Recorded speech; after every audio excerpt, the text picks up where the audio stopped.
You can't make some team give you what they're not going to give you, what they don't have to. You can't make a team give you what they don't have to. Hey, Houston's offering Brooks and they're offering Green and these picks, but I want Jabari. We're not going to give them to you. San Antonio, we want Castle. We're not going to give them to you. We want the second, but we're not going to give them to you. Like, you can't. Take the best offer you can. I think they made a decent trade. I don't think it's like a home run or anything like that. I think they made the best trade that they could make. But a key to it, and we all knew this. A key to it was the 10th pick. What could you get with the 10th pick? Now, if I would have told everybody at that time that the Suns are going to get Brooks, Green, 5 second-rounders, and Khaman Maluach, more people would have been like, okay, sign me up. See ya, KD. See ya. Because the Duke kid is tantalizing. He's a tantalizing prospect. You know, so I think if you would have known that, but we didn't know it. So we all waited to see what they would do with the 10th pick. And look, let's be honest. If they would have gotten the kid out of Arizona or some, we don't know. But I think Maluach was not a guy that was supposed to be there. And I think you've got to consider this as part of the KD trade. So the KD trade right now is Jalen Green, Dylan Brooks, and Khaman Maluach, and 5 second-round picks. That's the trade. Now, some of these second-round picks could be in play here, and that changes things, but I think it makes the KD trade look a lot different now that we know who the player is. I think we just know the parameters now, right, Gambo? Like, if you're someone like Gambo listening who thought the trade was fine, that they did okay with what they could do, or if you're someone like me who thought it was pretty underwhelming and thought that they got out-leveraged to a pretty dramatic extent, that's the way that I was writing it on ArizonaSports.com at least. Like, now we know, we can survey the field and know what to expect. So looking at every player, is Jalen Green able to coexist with Devin Booker in a backcourt and be a positive NBA player? I'm not saying he has to average 25 a game, 20 a game, be a future All-Star, but can he figure out a way to contribute to winning consistently? If he can, much like he did at times for a Houston team that, as we've mentioned a lot, was number 2 in the West, he was a starter on the leading scorer on, then you'll be great.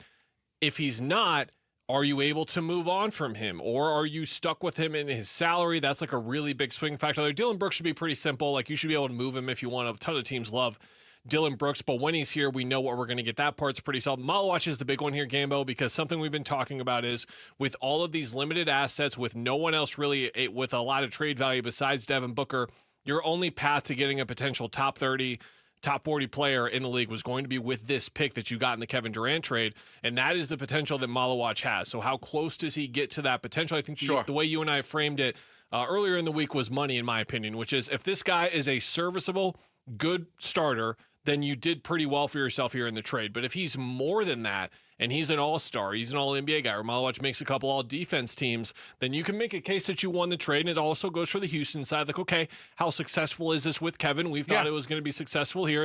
It's very much a wait and see with trades like this specifically. Does Durant take that team and put them over the top? Huge.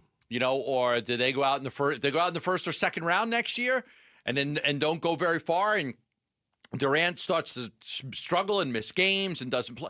They could look back on this trade and not like it. I think that they wanted to offer Green, and they had no problem getting off of Brooks. So for them, they're not giving up any of their core players. They weren't giving up Eason. They weren't giving up Thompson. They weren't giving up Şengün. Not even the young guys like Whitmore and Shepherd. I don't like Whitmore, and I'm not sure Shepherd's going to be able to make it, but they didn't have to give up any of those guys. So I do think that this pick is going to be a huge piece. Now, at 18 years old, it may take 10 years before we know how good this kid's going to be. But we'll see signs of it year after year after year. We'll see signs of it. So if this kid's career ends up being where ends up being a starting center and, a fringe all-star and an all-star. How about he's DeAndre Ayton for 5-6 years? Now, polarizing, frustrating player, but a very productive, good center when he had it all going. Yeah, I think you're going to look so much different. You couldn't draft somebody at 10 that was a bust. You couldn't draft a Josh Jackson, a Dragan Bender, that type, even an Alex Len. You couldn't draft that type of player. We don't know what this kid's going to be, but I do think it changes the dynamic of the Kevin Durant trade. Because although both Brooks and Green are in their 20s, this is the kid that is tantalizing. That The ceiling is so high. We don't know. Like, you know what type of player Jalen Green is. You know what type of player Dillon Brooks is. Okay, they're good NBA players. This kid has unlimited potential. That's, that if you could tap into it and he becomes something special, that could be the key to the whole trade. Yeah, it's such an interesting part of it, too. And we're going to look back exactly what they did with these 5 second-round picks as well, because those are, we would assume, some of the second-round picks that came into play. We'll find out details later. Gambo's working on that part of the angle right now in terms of which second-round picks they gave up in this deal. But let's say this kid at 36 turns out to be, again, like a serviceable rotation players for a handful of years. Then those second-round picks already provided tremendous value for you already. But whenever you do this type of trade, it's always going to take a couple of years to find out. With what the Suns were giving up for Kevin Durant, it was so much more that we were going to know right away. Like, did you contend and come close to a championship or win a championship with Kevin Durant? Okay, then it becomes debatable. If you didn't, it's not debatable at all, and that's where it landed. Regardless of, like, McKell and Cam and how they went on to be whatever they were in the NBA, regardless of how those picks pan out or not in the future, it all came down to what you got with Kevin, and it came up way too short. And I think the other thing is, and we just don't know this either, I mean, you 5 second-round picks.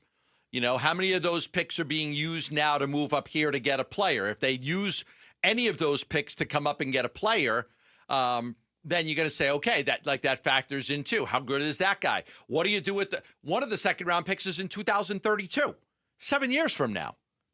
I'm playing with my olive grove in Italy at that time, picking olives.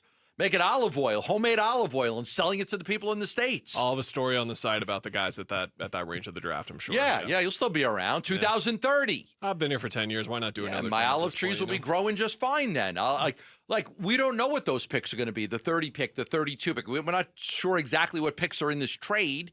They're keeping that close to the vest, but again, those are going to factor at some point, and it may take a long time. We're going to know the exact – this is what the Suns turned Kevin Durant into. Right now, we know it's Green, we know it's Brooks, and we know it's Maluach. Who has the bigger upside to you to change this deal? Is it Green or Maluach? That's a good question. You could go negative or positive, too, by the way. Like, you could say, like, Maluach has more potential to be a bust. Jalen Green has more potential for his contract to be a hindrance. Or the other way, where, like, Jalen Green's an all-star. Khaman Maluach is making a couple of defense teams. Which way do you go? I'm going to stick with Maluach. Okay. I've always thought that because I know what Green is. He's a good player. I know what Brooks is. He's a good player. These are good NBA players. These aren't, but they're good NBA players.